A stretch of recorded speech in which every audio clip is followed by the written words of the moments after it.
Ed McBroom, a fourth-generation dairy farmer from Vulcan, is a candidate for the Michigan House of Representatives in the 108th District.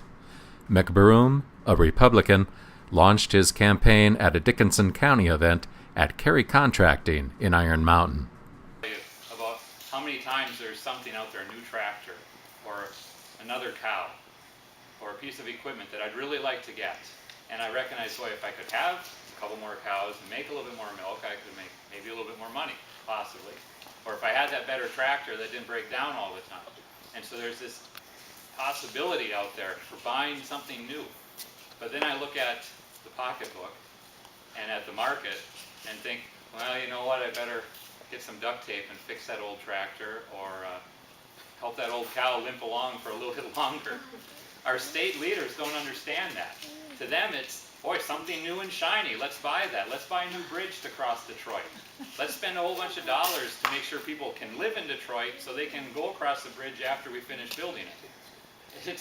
It's a whole backward system. Where's the sense in all that? After all this wasteful spending comes the business-killing regulations that Michigan's departments keep on putting on us. And as a farmer, I've seen those. I'm sure Mr. Carey has them happen to him when he's trying to build, and the guys in the logging industry deal with that. If you think about from the farm perspective, a gentleman over in Menominee County who had an old pond his father dug out to water cows in.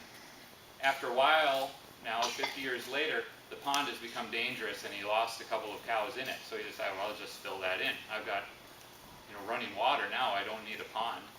Well, the DEQ comes and says, you've destroyed wetlands, you're killing birds and bugs, you've got to open that pond back up again. And other crazy things at the DEQ. It's a friend of mine who wanted to start a cranberry farm, and Ocean Spray had contracted with him to start a large cranberry operation with the potential of building a factory nearby and starting other bogs.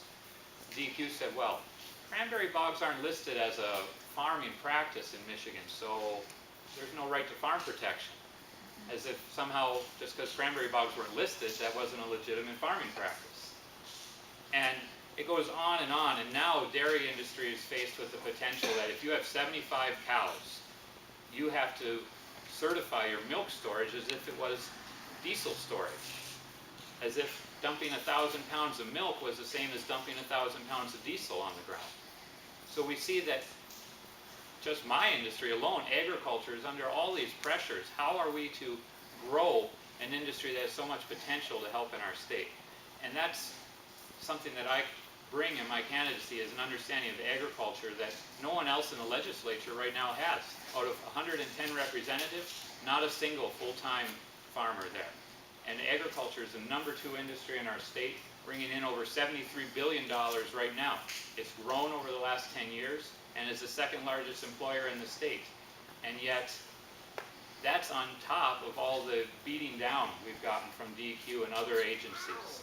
So what could we be doing without this business-killing atmosphere in the state?